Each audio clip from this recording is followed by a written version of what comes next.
Parliament on Civic Space TV, brought to you by the Center for Constitutional Governance. I am Isaac Kwagala, your host in what is increasingly manifesting as a predictable pattern. The Ugandan taxpayer continues to bear the brunt of political collusion between the executive and parliament, which has resulted in a staggering public debt and corruption. On today's edition of Focus on Parliament, we retrace the origins of this conspiracy and how it has impacted the Ugandan society. Joining me to discuss this topic is a panel of distinguished personalities whom I now have the honor and the pleasure to introduce to you, our esteemed viewers. Let me start from my immediate left is the eminent academic, Professor Mwambusa Debesa, who is a professor of history and a renowned political commentator. Professor, it's a pleasure to have you on today's program. Say hello to the viewers. Thank you, and good morning to the viewers and listeners out there. I'm glad to be in this space again to share with you these issues of national importance and see whether we can shape this country towards the right path. Many thanks indeed, Prof, for joining us. Next to Professor is a regular on the program, Mr. Timothy Chemonges, the Executive Director of the Center for Policy Analysis and the Parliament Watch. Council, good morning. It's a pleasure to have you say hello to the viewers. Thank you, Isaac. I'm glad to be here and looking forward to a very fruitful discussion. But before we proceed, I think that it's fair to highlight that in the recent times we've lost quite eminent individuals. The Catholic fraternity is mourning the passing of the Pope, yes, who will be buried on Saturday, and really is to extend our condolences to the Catholic fraternity and all the other communities. At the country level, we've also lost quite eminent individuals, starting with Major retired Kazura, who is also soon to be buried. And it will be fair to extend really our condolences to the country and to all the people affected. Thank you. Many thanks indeed, Timothy, and thank you for your commiserations regarding those two very serious deaths, I should say. But let's return to the subject of discussion today. And for context, the dust is yet to settle on the windfall to Parliament by the President, where each legislator has had to benefit in terms of 100 million. There are still questions regarding its accountability, especially from the opposition circles, but also the wider public. But yet again, there is a new issue that is arising from that, and the government is back into the spotlight to account for the ever-ballooning public debt, which constitutes the basis of our discussion today. Tim, I want to ask you first to help us retrace for us the origins of this conspiracy between the political class, the parliament, and the executive. But first, let me crunch the numbers. According to the recent data, Uganda owes a total of 29 trillion in terms of the public debt to the World Bank and the International Monetary Fund. Our debt to GDP ratio stands at 51.3% as of today. In the last financial year, though the current financial year actually 24/2025, we have borrowed 27.7 trillion to service the budget. And the total national budget for the current financial year stands at a figure of 72 trillion. So, with that perspective, could you paint for us a picture of how we got here? When did this conspiracy begin? So thank you so much, Isaac. I should start by saying that in a normal economic setting, borrowing is not a problem. It is how the resources that are borrowed are utilized but also for the intended purposes, really. And that's where the biggest problem is, because even for the most advanced countries, borrowing is also part of their strategic development goals, really, to ensure that you can identify resources to support your economic growth, but use it in the most effective, efficient, but also in the best way possible as intended. We've faced a big challenge as a country in how we deal with our debt. And it is eating us up greatly. When you look at the statistics and the figures as you've highlighted, the Charter of Fiscal Responsibility highlights that puts a limit of a projected limit of around 12% of our total budget, which should be going towards the repayment of these debts. Unfortunately, today we stand close to that is around 20.99% of our total budget goes into financing debt. So you find that you are left with not so much resources at your disposal to utilize. And also looking at the debt, broadly speaking, as we stand today, as you've highlighted, our debt goes beyond 96 trillion.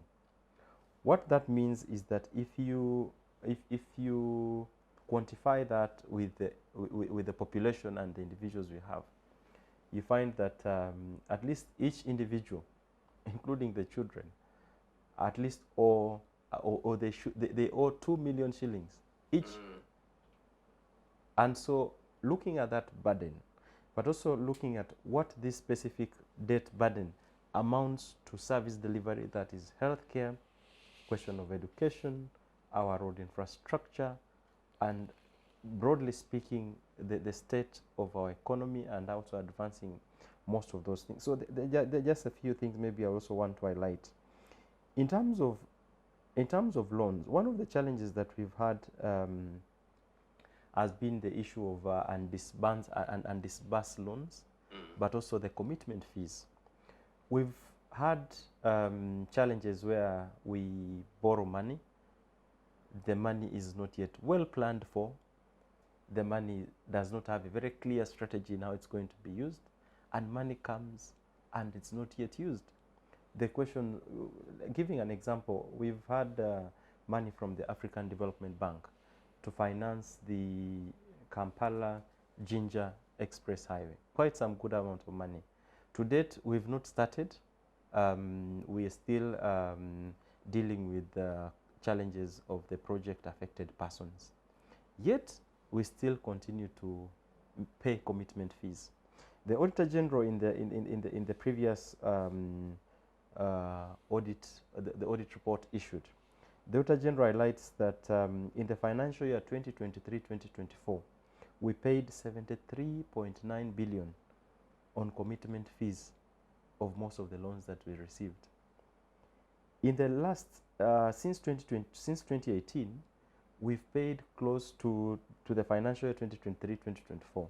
We've paid 469 billion shillings to only commitment fees of the loans that have been borrowed, yet some of them not yet started. Some of those, for example, if you look at the resources that were disbursed, there were the loans that had been borrowed to support the Kampala city roads. Amidst the challenges that we are facing today, you have roads not handled or constructed, we have potholes, and the challenges that we are facing in the city today. Funds had been borrowed, and yet they are not being utilized as they should be. We are paying commitment fees. We had the Mbarara-Masaka transmission line, where there is a bit of challenge on that line, yet money has actually been, borrowed. We, as highlighted, the Kampala-Jinja Express Highway. In the 10th Parliament, those commitments were there. Ideally, we should have been, actually the projected time was that by 2024, we should have actually had the Kampala-Jinja Express done. None of that has happened. The other thing also is just to highlight that as of today, the role of Parliament in how it provides oversight to the question of public debt, but also this continuous borrowing, has had a fundamental, it seems to be a fundamental defect in how we are managing our governance system. Do you think there is an active conspiracy between Parliament and the executive in dealing with that issue of public debt? I think it's not a conspiracy. It is just total failure to understand their work. Because you see, Parliament actually, when you conspiracy presupposes that there is a very clear understanding between the two entities. But in this case, Parliament understands the impact, the challenges of where we are headed. We've continued to pass even loans that some of them are not necessary. There is no clear plan for how this money is going to be used. It goes into the efficient execution of mandate. I know there could be a few others who may want to make a case of conspiracy, but I think that Parliament has effectively failed on its mandate. Because even on things that are obvious, things that actually there should be a bit of check, Parliament has actually gone ahead to rubber stamp. So it seems to be a rubber stamp institution as opposed to ensure that can provide clear oversight. There are loan issues that, there are loans that have been brought on the floor of Parliament, and they have been provided, the Parliament has provided very clear checks on them. But for most of the loans, even amidst the ballooning public debt, they don't get the critical assessment as they should be. We've had cases, like in the most recent, I think at the start of the 11th Parliament, where Honorable Kagabo and the team came out to say that we were bribed for having passed a loan. You get it?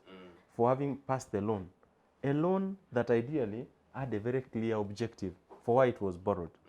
Part of it is being, you have members of Parliament receiving. We are facing now the challenges of where you have a few members saying, oh, we're given 100 million from a classified expenditure. It is absolutely wrong, yes, but here it's a loan being passed, and part of that money is to facilitate the members of Parliament for having done a good job.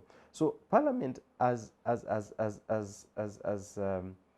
failed in its role in checking the question of public debt, because it has a very clear mandate of oversight, of ensuring that even as the executive comes to borrow the money, what is the purpose?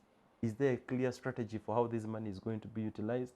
Why is the loan? Why are the loans that we've passed not being utilized? Why are we paying commitment fees? Money has not been is not being used. So you find that that role that Parliament should be exercising has failed, and actually that part of it explains to where we are at today. The other thing really that I thought I could highlight is the question of the new breed of theft, where you have clear, where budgets are clearly budgeted for, and that even trying to find trail of them you can hardly get. An example of what we've just discussed, of what you've highlighted, where you have members of Parliament receiving, some of them receiving 100 million shillings, although their bargain was 200 million shillings. Understanding where that money came from, they say it's from a classified, it was from a classified component of the budget. So even when you want to prosecute such a matter, even you want to follow such a matter, it's extremely hard, because it is put in the legal processes of the government, and that's just one of them. You have so many others, including those in the public procurement process, including those that are put in the payment of ghost workers.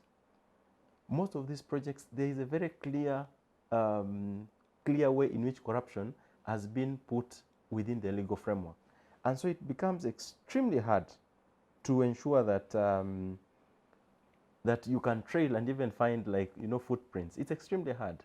The other maybe also is to also say that we've had ghost projects that we continue to finance through the budget, but also through the loans that we borrow. And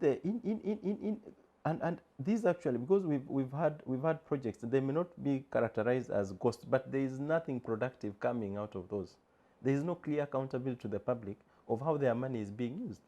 For example, the Luboa hospital. Project. We've put there a lot of money, and we seem to continue putting a lot of money there. Accountability of the same, nothing. We look at the colleagues in Atiak sugar company, factory.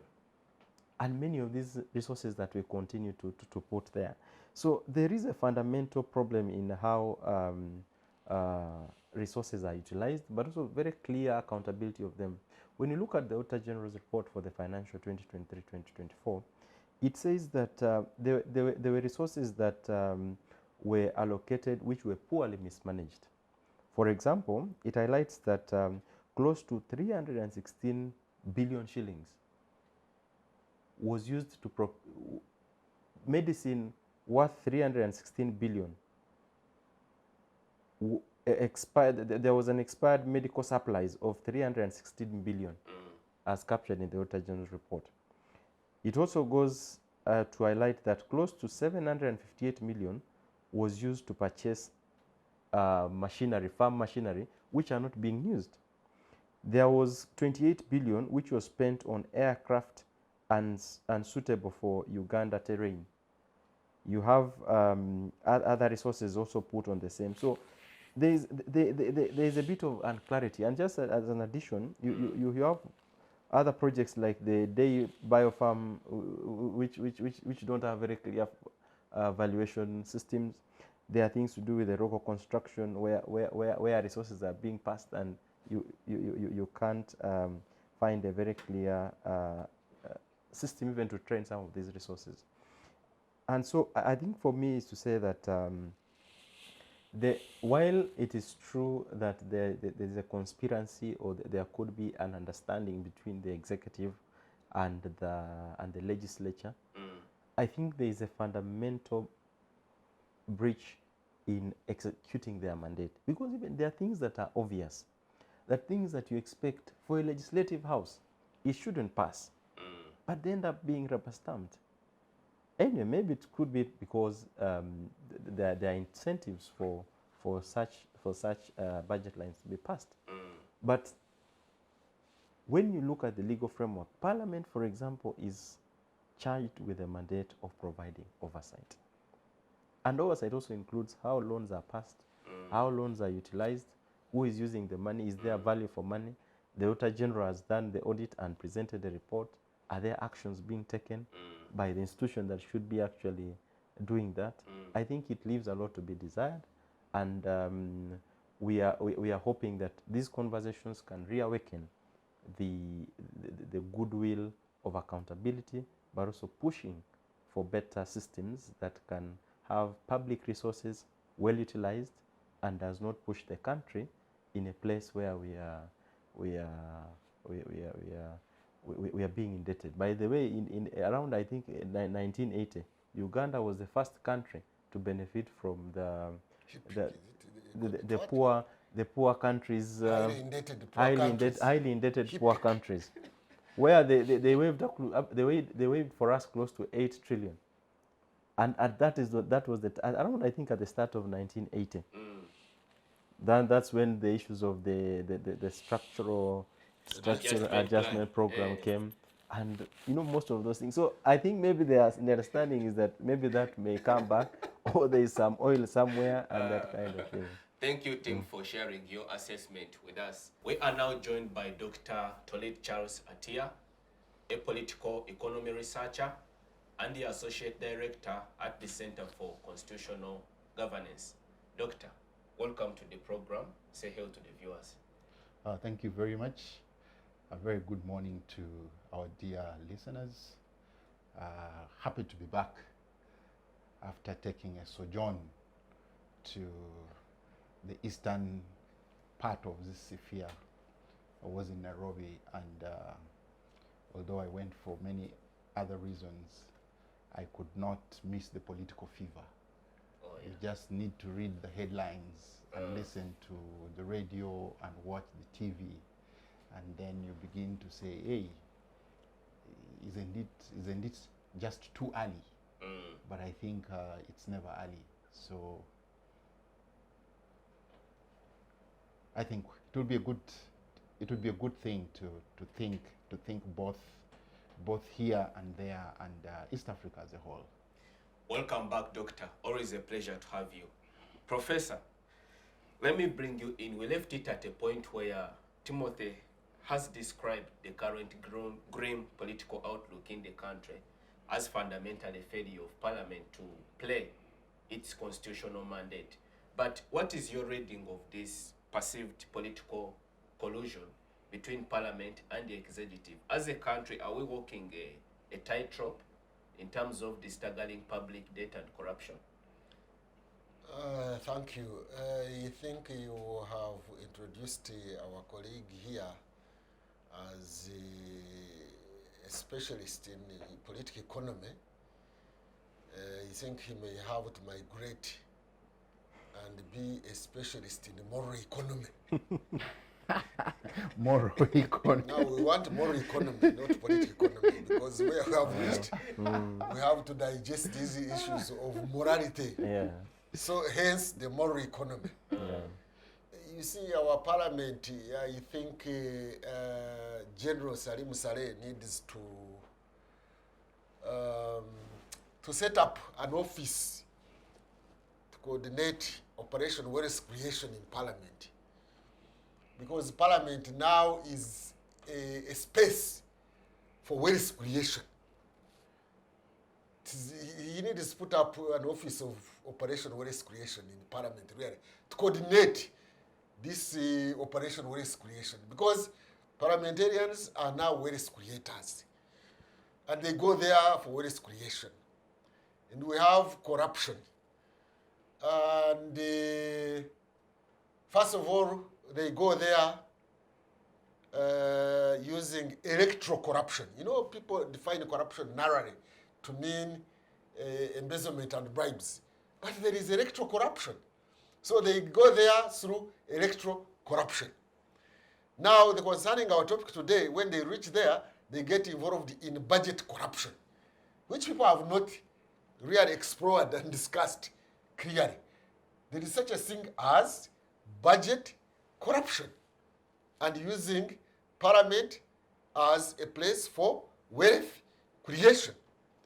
So, going back to our debt question, which our colleague has exhaustively discussed, I think, but maybe I will just want to complement it by saying that Uganda's public debt is 96 trillion, did you say? Yes, it's over 96. Over around 96.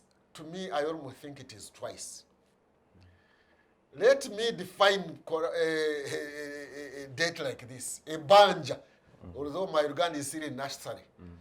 But let's look at it as a banja. What is a banja? What is debt? Because what the figures our colleague here is giving is debt in respect of borrowed money. We borrowed money, and therefore that is debt. But the debt, a banja, is not only borrowed money.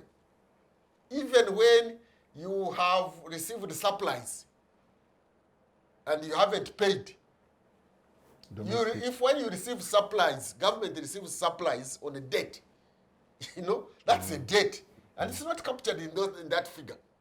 Because you look at supplies, whether they are goods and services, look at the defense, how much money does it owe water, National Water and Sewerage Corporation, to Umeme, now I don't know what its name is.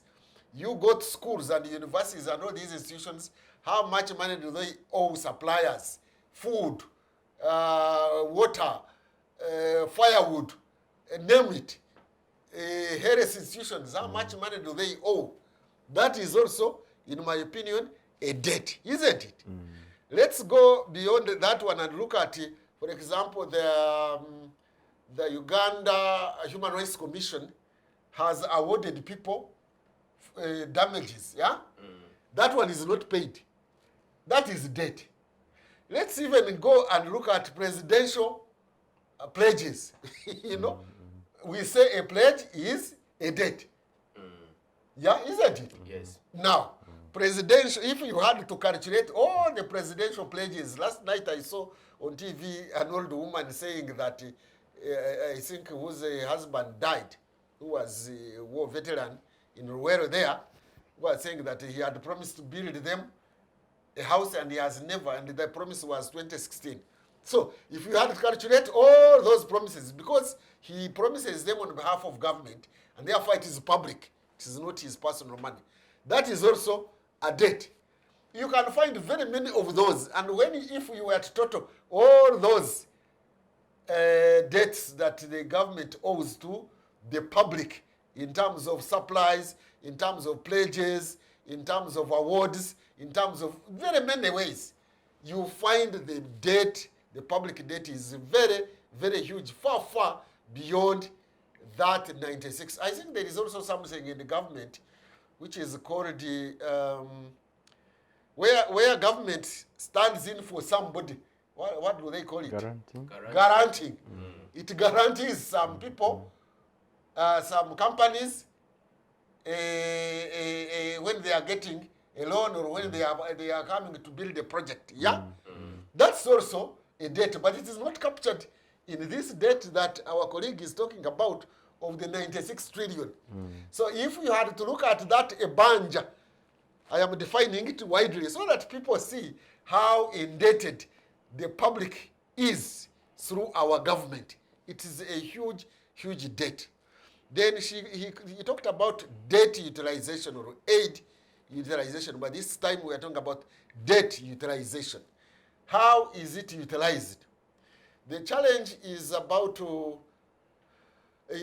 around inefficiency. Is it the inefficiency of the members of parliament? Is it their lack of capacity? Here I want to redefine capacity also. Capacity can be defined as technical. That means you don't have the skills to do the work. But capacity can also be defined as lack of commitment. Attitude now, you have the attitude. You have a wrong attitude. So we don't have an attitude for nation, for the nationhood, for nation building, my petty issue, my biggest concern that poses an existential threat to the population of Uganda. So people, members of parliament, at times they do those things, or they omit to do certain things because they lack capacity, not the technical capacity to understand monetary transactions. No, they lack capacity in respect of commitment. So for them, it is, their attitude is self-service, is self-preservation. I must preserve myself so that I come back next time. Because if I go an extra mile to hold the executive accountable and reveal those loopholes of the executive, I will be blacklisted. And that is the politics we have in this country. Those members of parliament who demonstrate that they are going to be committed and effective in holding the executive accountable are blacklisted and decampaigned, and they won't come back to parliament. So, for purposes of self-preservation, and they have got a high sense and their antenna is very smart, the members of parliament, they say, but I need to come back, and even now elections are around the corner. So if I go on the wrong side of government and I don't demonstrate that I'm politically correct, when it comes to primaries especially, I will be decampaigned and I won't get through. So to preserve myself, I just let things go unattended. But that is also if you don't have your kickback. Because there are times when they are doing that because in the budgetary corruption system, they are expecting that when you budget this, you don't mind about the debt of the country. After all, you as a person, you will not pay, although the country will pay. Let the others pay. After all, even some budgets are paid many years later. Maybe you'll be an old man or woman, or you'll even have died. I don't mind that lack of national spirit They are calling it patriotism, but I sometimes don't know how to go by that word because it's not clearly defined, and some people actually, one of these days, some people are describing it as patronage, not patriotism. But they lack commitment toward the country. They lack commitment towards the public good, and that is lack of capacity. Now, as long as we miss on that one, we are not going to go very far. We are going to continue with this corruption, which has been narrowly defined as bribery and embezzlement. But corruption, if you look at what we call typology of corruption, it is wider. You have nepotism, you have favoritism, you have, of course, bribery and embezzlement. You have political corruption now, like that budgetary corruption.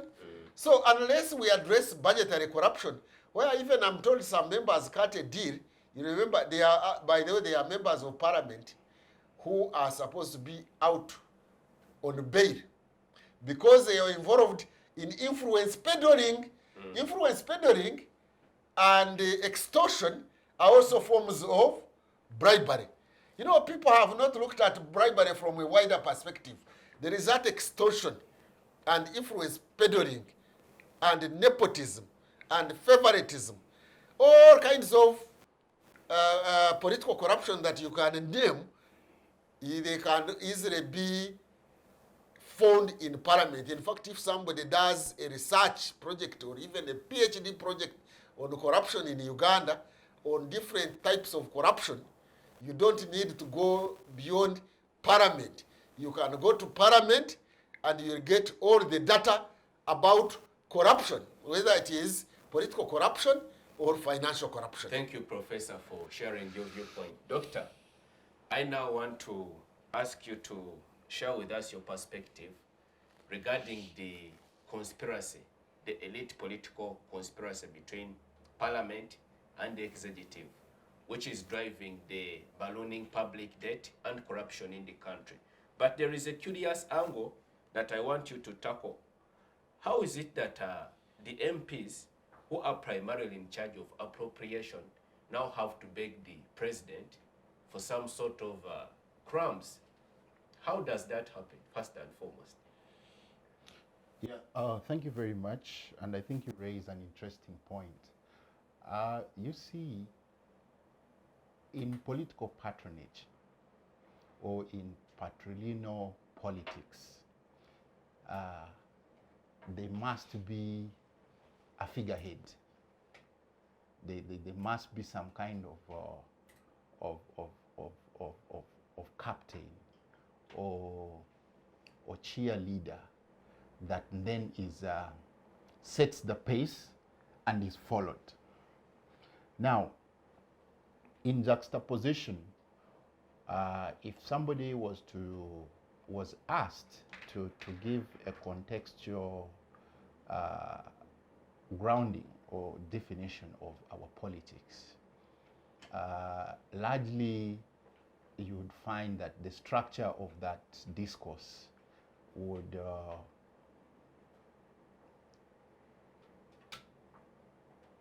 say that, one, we are working in a multi-party political dispensation.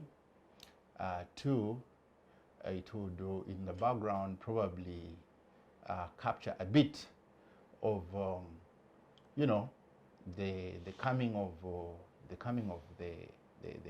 NRA into power, the movement ideology, and then the contestations there. You know, we had a referenda, which was phenomenal, and we had a referendum which was in many ways very unorthodox. Usually, referendas, when they're being framed, the key question is usually by the proponents of the day. And they would be asking the question in affirmative. But you know that in the referenda we had, the proponents are the ones who turned out to be the naysayers. You know, that was a very fundamental grip of our politics that many people seem to have forgotten about. Because the question, I think the key question was, do we go into multi-party? Was it, do we go into, Professor, just remind, was it, do we go into multi-partyism or do we stay with the movement? Anyway, the particular questions I may not remember, but typically would have expected that the government of the day, since the idea of the movement was its idea, they would have been pushing a continuation of their system. But they debunked it. Now, curiously, for political watchers, it was important to begin to redefine the movement from that time. So I want to say here authoritatively that the movement, or the proponents of the movement system, actually debunked the idea of the movement and took on to something new, something they are calling multipartyism, or ushering in a multi-party dispensation. But I want to say that yes, within the legal framework, we have a multi-party dispensation per se, but I do not think that the proponents are actually subscribers, you know, to that system. So that being as it were, when you now ask me, where does patronage find its place? Because members of parliament ordinarily, as you correctly say, actually appropriate the budget. And maybe I'll find time to later to get into what a budget is, because there are really just three components of a budget. There is planning, which are key, three components which are key. There's the planning stage, there's the actual budgeting stage, and then there is monitoring that budget.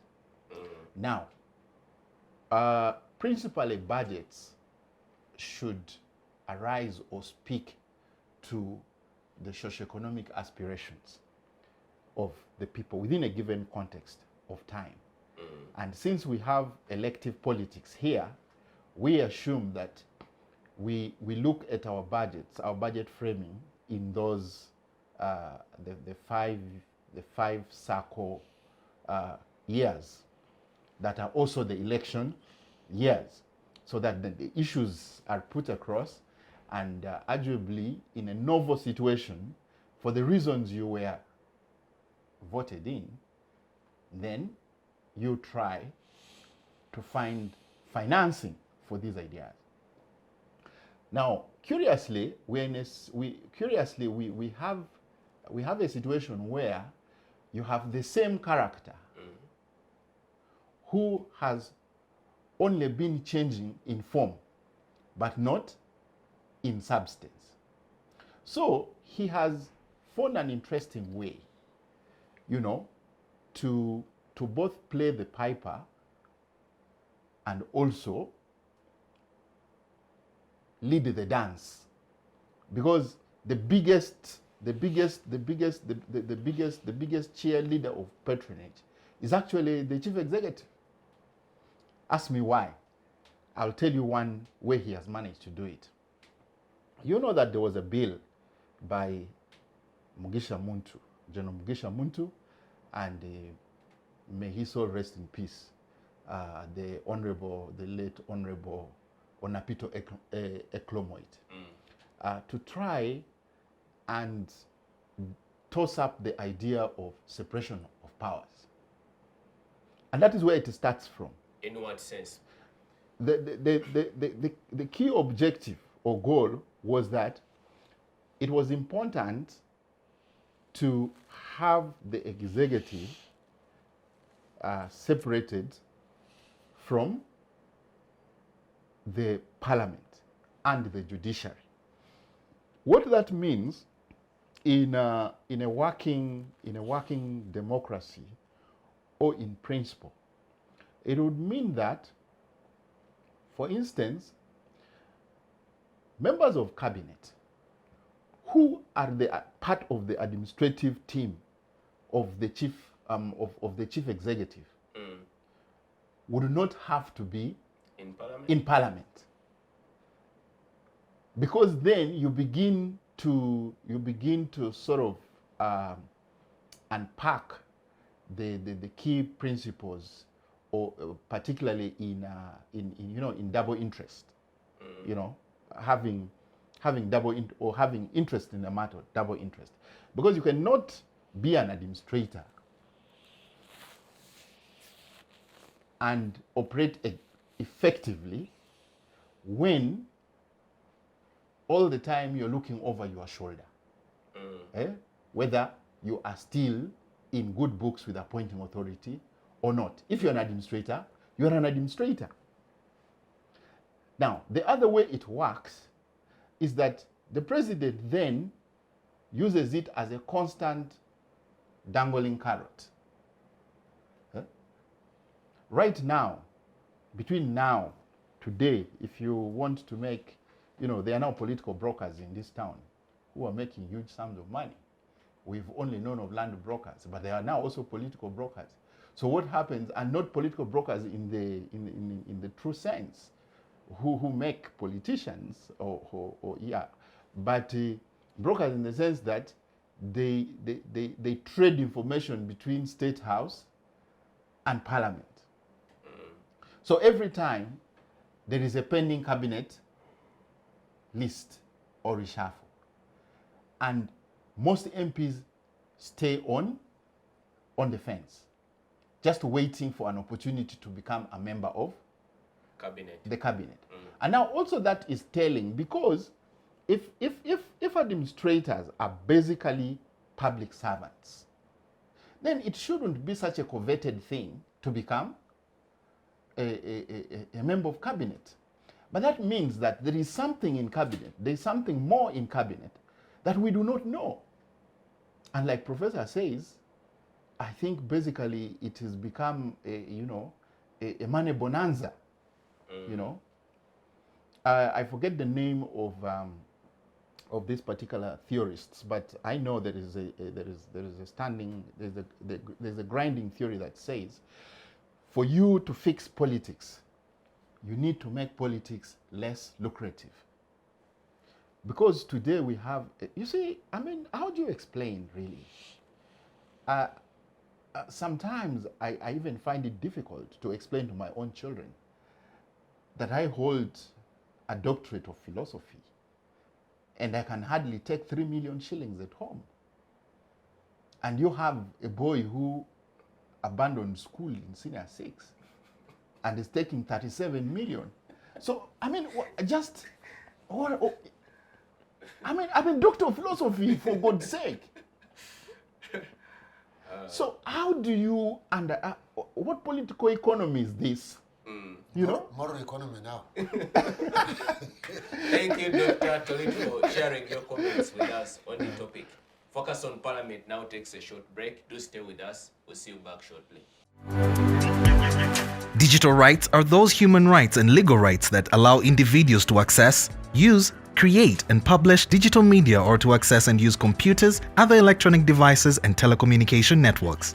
Digital rights include a right to freedom of expression, information and communication through technology, a right to privacy and data protection, a right to credit for personal works, a right to universal and equal digital access, a right to identity, a right to anonymity, a right to be forgotten, and a right for protection of minors, among others.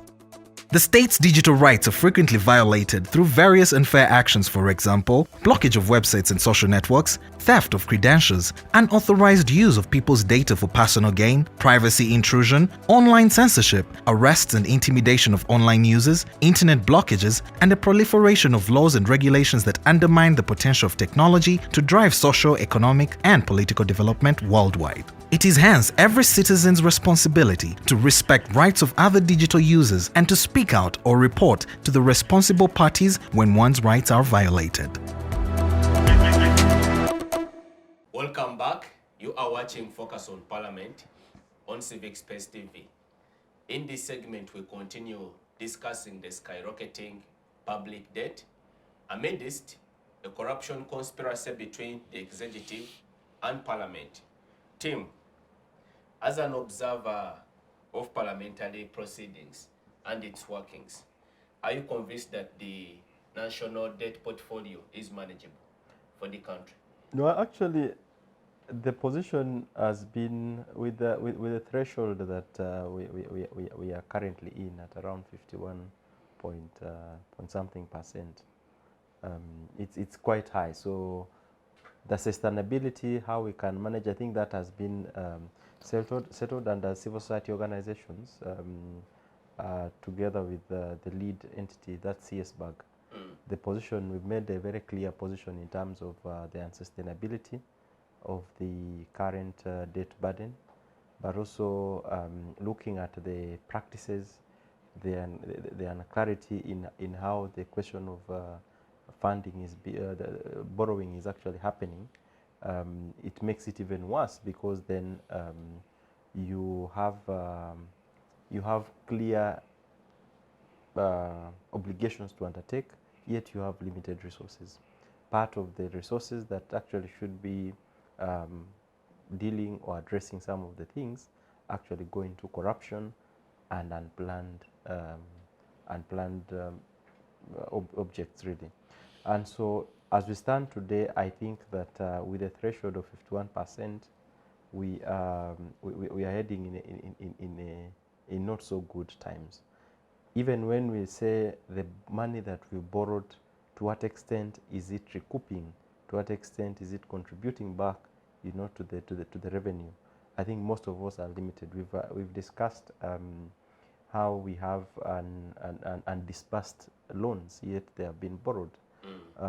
The commitments fees that we are continuing to pay, you know, and it is true again, even in our budgeting system, and even in our upcoming budget, in the upcoming budget of 2025-2026, borrowing is one of the component and sources of funding or financing the budget. So it's very clear. And so it is true that in the near future we still have a component of borrowing in our budgeting process, but also framework of budgeting. And so it's to continue demanding for better. But also the other thing that I thought I would highlight is the conflicting figures that many times you'll find the Ministry of Finance presenting. You will have the Auditor General presenting a totally different figure. Again, it's understandable. Why is that? It's usually on the reporting period. So the Auditor General would recently presented a report as of the, so it's usually on the timing period. So the Ministry of Finance would want to report as of the end of the last financial year. So you have the Auditor General auditing until recently. So there is a bit of gap in terms of monies that. But of course, it's true, as Prof as highlighted. I think there is need for us to redefine how we look at debt. It's very paramount because again, all these both domestic, external debt have an impact in how our economy runs. We've had challenges with many people who are demanding government money. They have provided services, they have provided goods, and many of them still remain unpaid. Yet you see money being given to members of parliament for what reason? I think it ends up defeating purpose. So I think at a broader perspective, the question of debt to the ordinary citizen should be viewed from a perspective of service delivery, and whether this borrowing is actually resulting to that kind of area. Because every time you borrow and healthcare is not provided, it greatly affects the people. The education system, you've seen what our roads look like today, and yet there is money that has been borrowed. You have money that ideally should be doing things, but it's idle. So later, I think part of the recommendations that we'll be putting forward, I think that even as we move forward, there is need for a very clear audit of where we are at today. Parliament has approved loans, and some of them even are actually not very clear in where they are at today. We've had times when the executive is presenting the budget, a loan proposal to government, and there is no clear implementing strategy for these loans. You find, why would loan be borrowed and it comes and yet it's, you know, it's accruing interest already. In terms of in terms of the interest, we are now close to around 5.8 trillion in the last financial year. We paid to the interest, only interest, around 5.8 trillion. So the problem is bigger than just the figures that we are discussing. Yeah. Tim, before I move on to Dr. Tolit, outside the purview of Parliament and by extension the Auditor General, has there been a comprehensive audit on Uganda's public debt? Because there is a time where the president said he expressed confidence that it was sustainable and manageable. Have we had that opportunity to comprehensively audit what constitutes our public debt? Of course, taking into account Professor's unique perspective that according to our current formula, it is not fully representative of what could be constituting public debt. No, Professor's perspective really, for now, it doesn't count to the extent of how public debt is defined. Because there's a very clear definition of how public debt, what public debt looks like. But the consideration for this kind of proposals come in handy really, because then we must not just look at public debt as only what we've borrowed externally. There's a bigger challenge in terms of the debt as a country.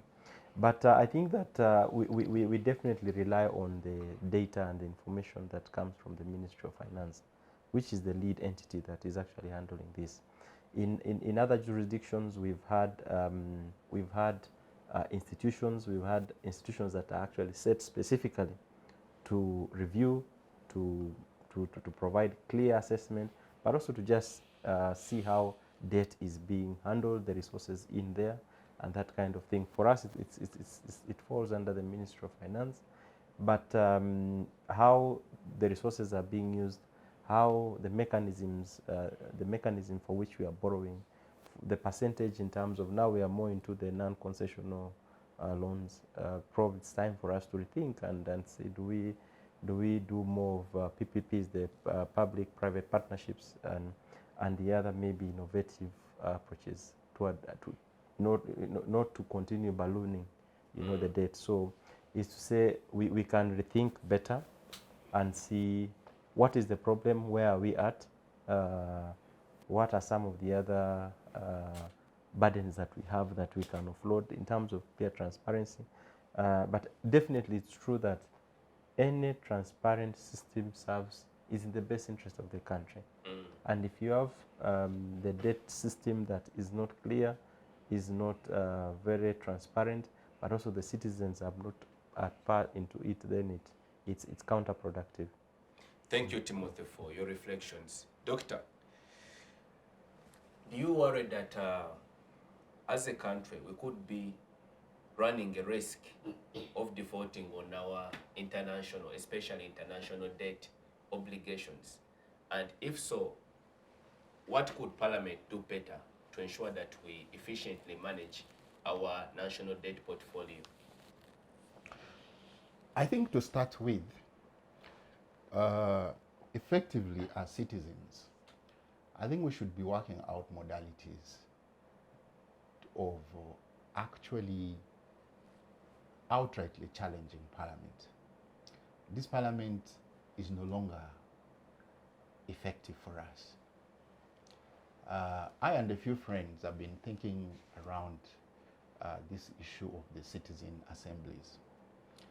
We definitely need a model that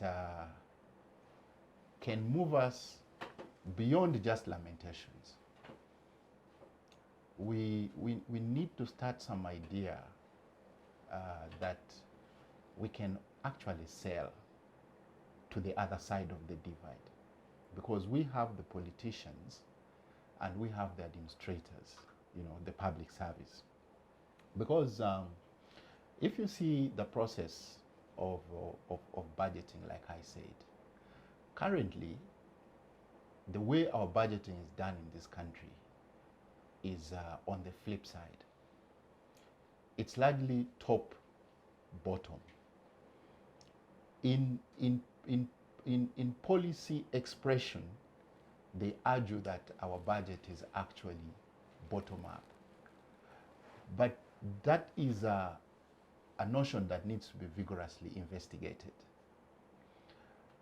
You know, without going to the depth and spending much time in illustrating how budgets are done, but usually it starts somewhere with a white paper,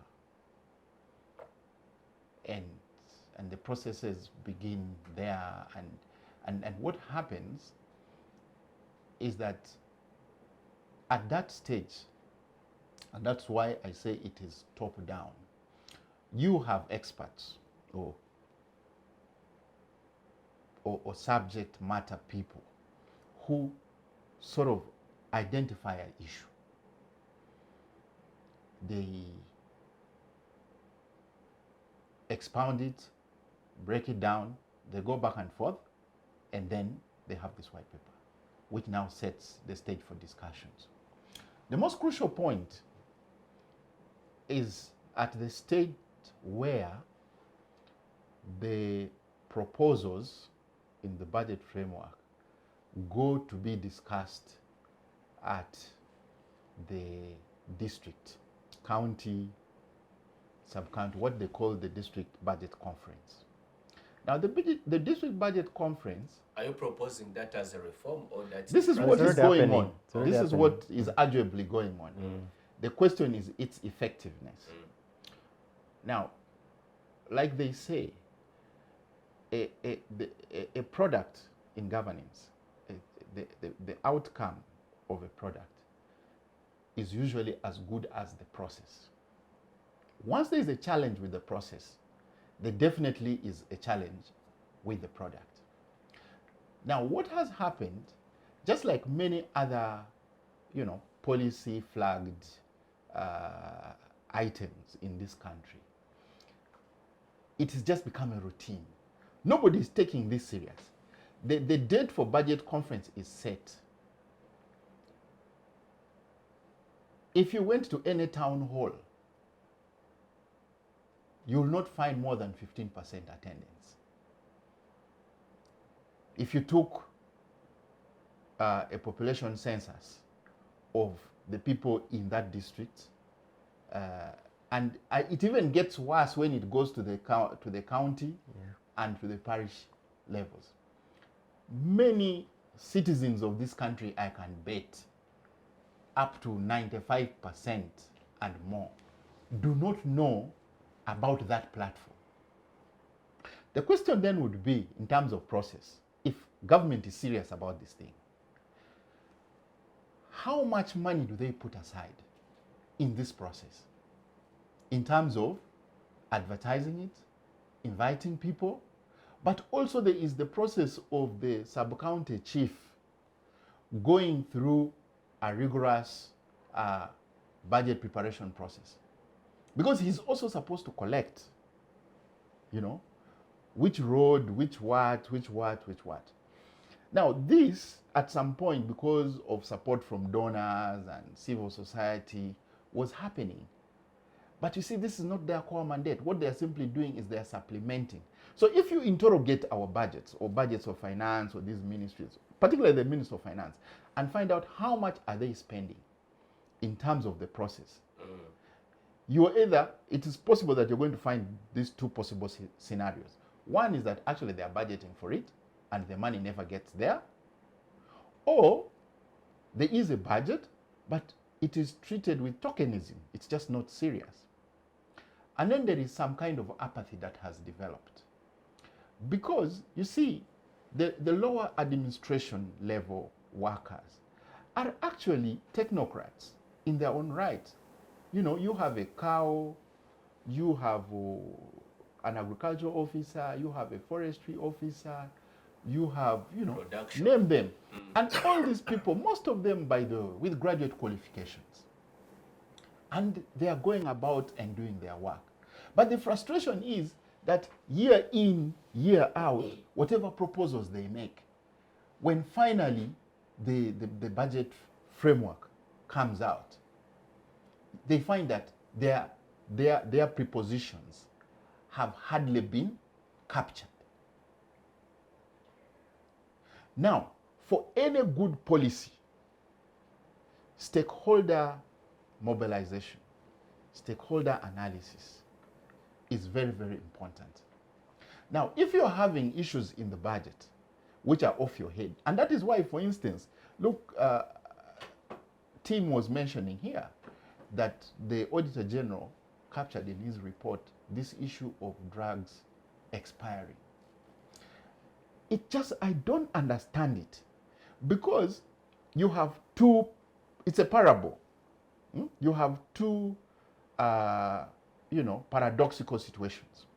If you spoke to the people in the communities, they will tell you one of their biggest challenges with the health service is that there are no drugs. We have a policy and model where National Drug Authority has the monopoly of purchase of government drugs.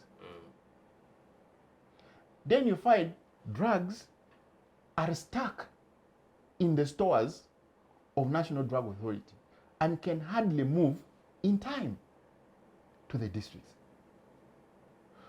So just what is going on? Is it a deliberate system that some people are benefiting from? So if you go to that issue of process or planning at that planning stage, you definitely begin to realize that oftentimes we have budgets that do not have effective people participation. It only stops to where somebody would say, tick a box and say, there was participation. There was a budget conference held in Tororo, in Pakwach, in Kitgum. What is missing out of this whole thing is we need an actionable voice. This participation needs to be situated to a position where these voices actually have effect on what is being done. So if you asked me that whether I worry, it's no longer an issue of worry. I'm actually disturbed. And disturbed because it is no longer a question to sit and watch. It is now a situation where we need to call people for action. My thinking is that this parliament, in its current form, particularly if the separation of power policy is not achieved, then we have people waiting for D-Day. Everybody has their, it's like you have your dance shoe on, you go to the discotheque, and you stay at the door waiting, just waiting to be ushered in. For admission. So that kind of person cannot have a serious debate in the House. There is the issue of absenteeism. Again, Professor mentioned. And now I think the issue of moral economics is a concept that maybe the ethical and the ethical and moral questions, the debate between St. Augustine and Aristotle, I think maybe this is the time to revive them, because it might not be illegal, for instance, not to be in Parliament. I mean, Timothy sits in Parliament right now. You can hardly find quorum. You can hardly find, that is also a form of corruption. Because these people take oath and aver to fight for, support, defend the citizens of Uganda by oath. Now, serious questions that affect citizens of Uganda are coming to the House for discussion, and you are not there. How do you account for that?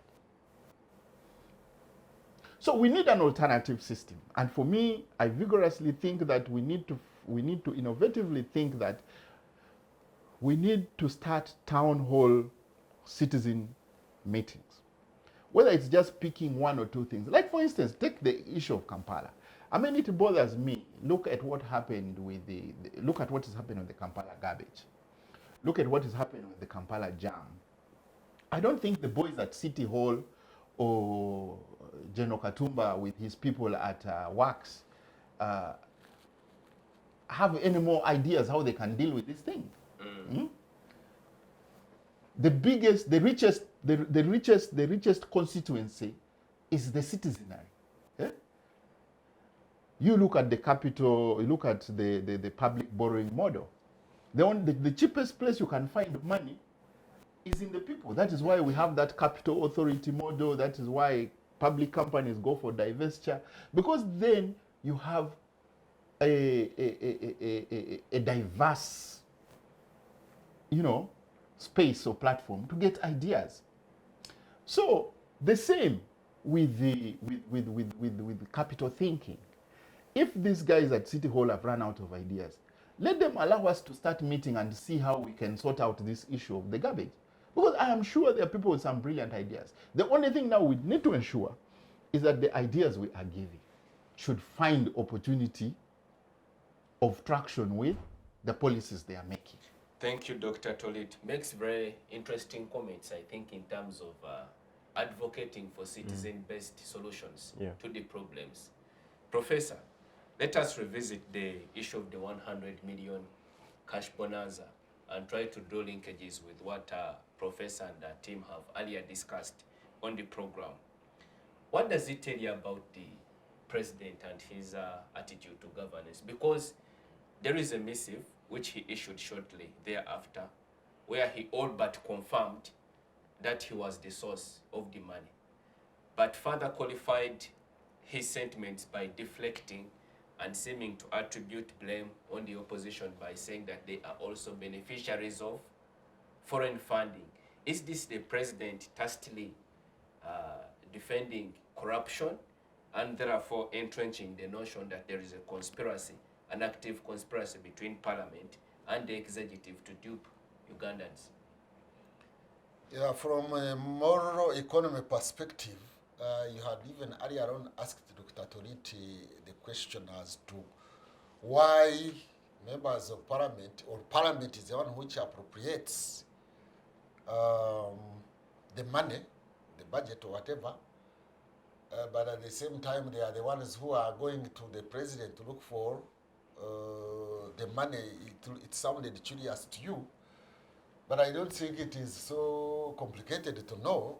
Is that maybe legally speaking, officially speaking, parliamentarians are not entitled to that official corruption of classified expenditure, classified money. So now they appropriate it into the classified expenditure so that it will not be audited. So they always know that that money they are appropriating into that classified expenditure is a part of it is coming back to them. So they know it in advance. It's a question of budget corruption. And therefore, I don't know whether we have much to solve that problem. Dr. Toriti is proposing a citizen action, but I don't think it will work. Why am I saying that? There is no moral outrage in the country. We don't have moral outrage against such forms of corruption. Actually, there is no moral outrage against corruption. You remember when the Speaker, Anita Mong, and Honorable Chinyamatama went to Rwengo district to attend a Thanksgiving ceremony of an MP that had been charged with corruption. Actually, this budgetary corruption, because I think she was among those who were pressurizing the chairperson of the Human Rights Commission to give some bit of it to her, to them, so that was extortion. So that was purely budget corruption of members of parliament. But when they went to Rwengo, on that occasion, actually, for Thanksgiving, to thank God for allowing corruption to take place. And Honorable Chinyamatama and Honorable Anita Mong did mention that when your MP, your leader, brings something to you, steals something from the national coffers and brings it back to you, that is okay. The population clapped. You see, the population clapped. They didn't have that moral outrage that somebody is justifying and normalizing corruption. This week, there was a video circulating that this lady Wanyoto, she Wanyoto, Lydia Wanyoto, Yeah. the member of SEC, Central Executive Committee of the NRM party, the ruling party, was addressing women, was addressing a group of people, and just and pointed out that actually she was present. She was part and parcel of the meeting that approved that money that was given to members of parliament, the 100 million. She actually openly, she was the first official of the party to mention that that money was approved in her presence, and the audience, which I didn't watch, also celebrated. They clapped. They had no moral outrage against that money. And so, there is a problem. I think there is a problem, and this is a problem which comes back to my analysis, that we do not have a nation. There is no nationhood.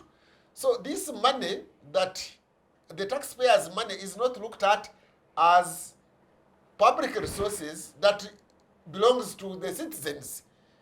You know, the people don't look at it as their money. Members of parliament don't look at it as their money.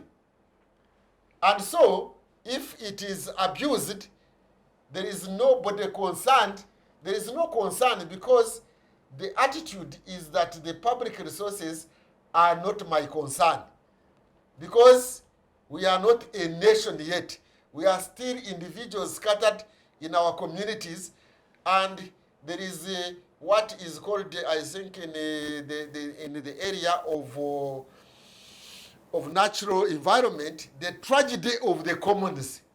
But it can be applicable here as the tragedy of the commons. There is a tragedy in Uganda that we as Ugandans, we are not yet citizens, we are still subjects. We do not look at public purse, public resources, public assets as our own.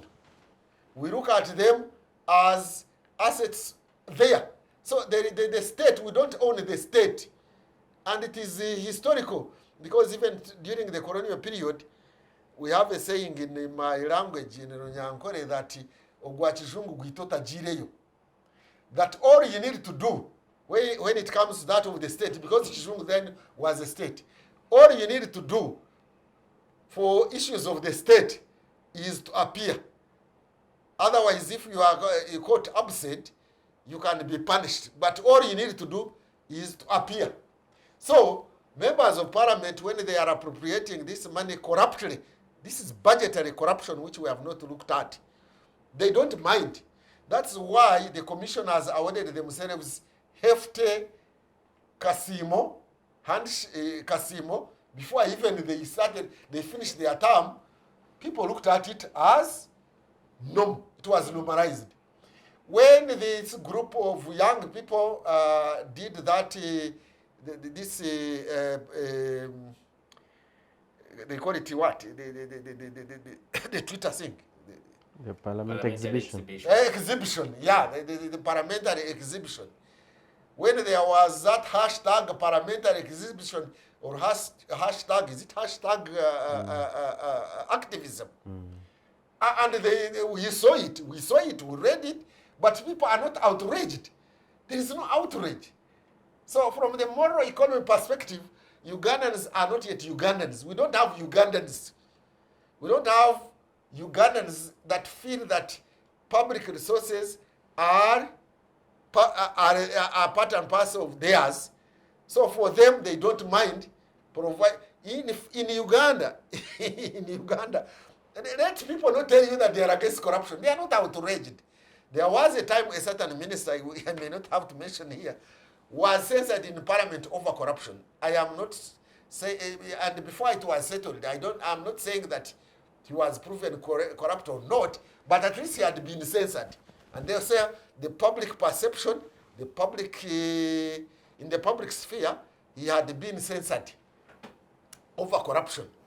It was towards elections, actually. Elections for chairman of NRM district chairman. He went home. He was voted unopposed. You get it? He was voted unopposed when he had a censor motion in parliament over corruption. So, as long as we are not yet a nation, there is no sense of nationhood, that outrage will not come. There will be individuals coming here and there, and when they are frustrated, they will even go back to the phone. Zitu Twaura was against the extension of NRM, that it was illegal, it was whatever, and nobody followed him. And he came back actually and stood in the movement. So you'll find some individuals sticking Kagabo, this Kagabo MP of Noop, Kagabo, returned the money. This 40 million. This budgetary corruption of 40 million. He returned it, and people abandoned him. Now he has even decided to be NRM. He says, if that is what it means, Let me be that's what they say in Runyangore, that since now this is time for spoiling, let us all spoil it. So Kagabo has now even gone to the movement. Yeah. So the moral outrage Dr. Authority is talking about, without a nation, he will just go alone, and people will look at him as a fool. Say, what is this? I have ever told you people here that at one time I was cast on TV because I was kind of critiquing, not necessarily criticizing the government and whatever, and somebody couldn't believe that I, from Western Uganda, could also critique government. He asked the moderator for permission to speak in Runyangwara, and he said, "You endeavor, sir. Ayuma, how can you say that? You know, how can you start critiquing also?" That one was expected from the Torits. You know, you know. So there is a challenge. There is a challenge, and my concern now, even I am writing some proposal. I don't know how it will go, where it will go. My concern is how to create a nation. As long as we don't have a nation in the national spirit, and we still have Uganda as a hardware, but we have not infused in the software, the moral outrage will not be there. People are not bothered. I can tell you, a member of parliament, members of parliament, including the speaker there, I saw him, the deputy speaker, putting up a straight face and saying, "Oh, we have not received this money. There is no money." And then when the president wrote, they started coming down. I heard a member of the parliamentary commission was saying, "We are even going to report to the president, the chairman of the movement, about where this money came from. Why should they tarnish our image?" But when the president wrote the missive, I have not heard him talk.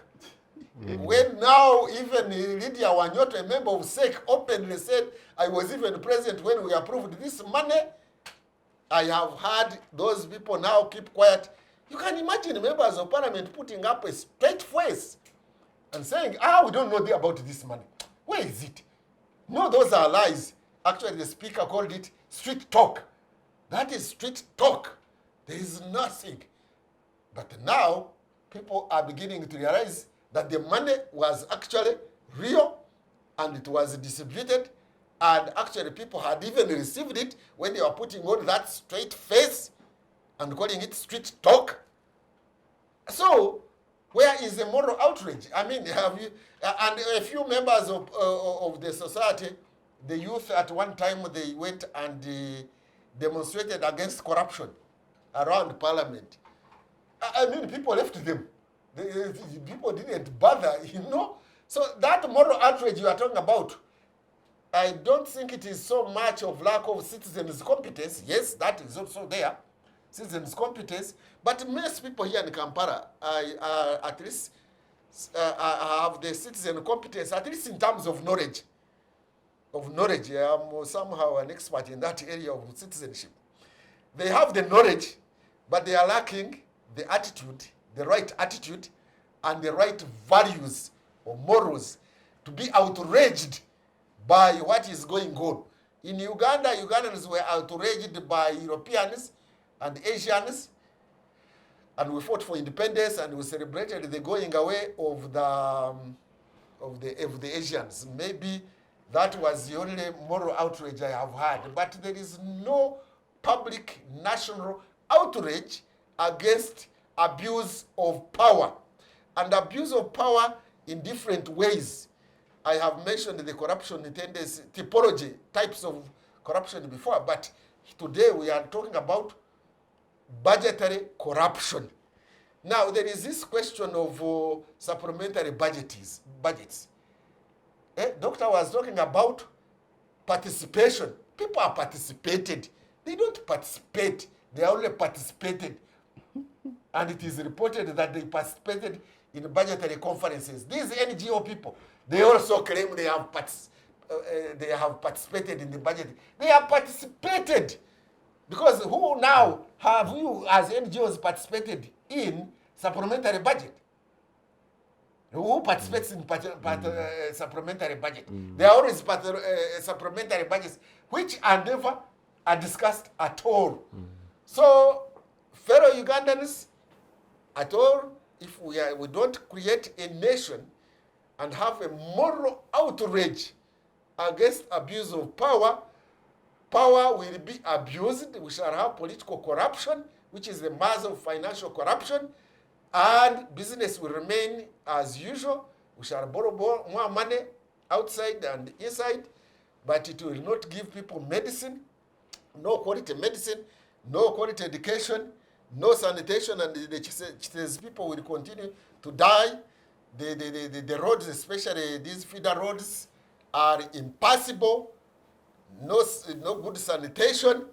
People are going to die of poverty. Certain regions, poverty, is it called what? There is a new way of measuring poverty. Dimensional? Multidimensional poverty. Some regions will have multinational. Karamoja is one of the poorest regions in Uganda. This Karamoja region we have. And Karamoja votes the government, the current regime in power, almost 100%. Do you see the mismatch? You know? So which outrage will come from Karamoja? The very people who are the poorest. Actually, this time I think they found that Acholi was the poorest. Yeah. All MPs from Acholi have now crossed the movement. They are the poorest. Do you see the mismatch? The poorest are the ones. Thank you, Because Professor, you're talking about for your thoughts. moral outrage when we have no nation. Admittedly, the question of nation building remains a critical challenge for the collective Ugandan society. But Tim, as we close, do you think that the resulting public outrage, to borrow the words of Professor, arising from the 100 million windfall to the parliament by the president, could it have a real effect on the 2026 general elections? The attrition rate in Uganda is quite high, and in the last elections we stood at around 70%. And part of that is informed by so many other things, and probably it could be the conduct of the electorate. But what is clear and what is true is that the understanding of the electorate on determining who leads them are quite interesting, and they are not within the roles and what an MP or a leader, including councillors or whatever leadership positions, they're supposed to do. Sometimes it's in the informal, the non-conventional things that the leaders do. And so a member of parliament who receives the 100 million and uses that money to do the non-conventional things that pleases the electorate is automatically, or gets the ticket, or gets to be re-elected. And so I don't see And as Prof has elaborately put it, the outrage by the public on matters to do with, say, corruption and how it's being conducted is not yet there. And so I don't see a situation where the members of parliament failed to be voted because they received the 100 million. I think the parameters are totally different, and they go beyond just the conventional mandate you've legislated, you've given, you've budgeted, and all this kind of other roles. The dynamics are quite different. But the hope is that increasingly you can have more people and more citizens actively being involved in the governance of the country, including how members of parliament execute their mandate, how they ensure that the rule of law is respected, but also how they participate in these processes. Yeah. Interesting. In fact, there is a new attitude that is in some places. I saw it even in the media. I think it was even from Muntunga, by somebody from Muntunga, my district, is that people just say, let us democratize eating. So they say, I think let's send there somebody also to eat. Yeah. You have eaten, let's send there somebody to eat. So members, the citizens, the voters are sending members of parliament, are electing people to go there and eat also. Yeah. So we are democratizing eating. That's true. That is very true. Dr. Tolit, your closing remarks on the program.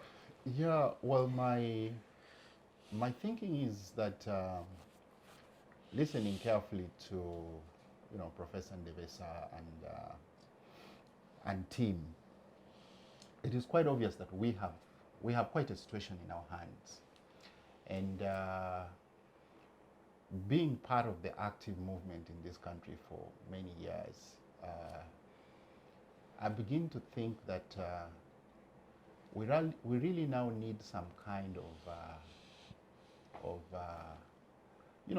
mixed bag solutions, because our challenges range right from the legal frameworks to a call on citizens or citizen activism, to political, we are also faced with political decadence or stagnation. The politics is not growing. And the opportunity we have is that we are living within a global dispensation, and where many things are happening elsewhere, and there are lessons to borrow, including the opportunity of integrating, ICT. ICT itself brings real opportunity for us. One of the things for me, much as I agree with Professor's preposition around the issue of moral outrage, for me it's more of a moral outrage is more of a notion than an issue, so to speak. That means it has opportunity to be worked around, because in its if you looked at its genome, if you took a biological thinking around it and looked at it like, say, a cell, a human cell, and you open it up, you'd find that it is many aspects, then sort of converging to one thing. So yes, I agree that the level of moral outrage is not yet at that position, to take effect. But I think the much more serious question would be, how do we get there? How can we get there? And I think it is possible. The other opportunity is that we have a very young population, which still needs a lot of information, a lot of education, even the time. If without even reinventing the wheel. If you look at the time, say we had a certain level of moral outrage or anger, the time frame he references towards independence, the Musazis and all these people, what did they do? They also relied on generating information, because there were newsletters they were publishing, and all these things. The thing is, how do you mobilize the people? I think the issue is not whether the people can be mobilized. The issue is, how can we mobilize the people? And there are interesting case studies he has put across. For instance, we need to understand Karamoja, given that vivating poverty. Why do they continue to vote the movement the way they are doing? But are they actually voting? Is there voting taking place, or somebody is voting for them? So all these are notions we need to interrogate. They actually put up a very strong opposition to the government, largely also because of the situation of the war. But we are seeing that there is a shift.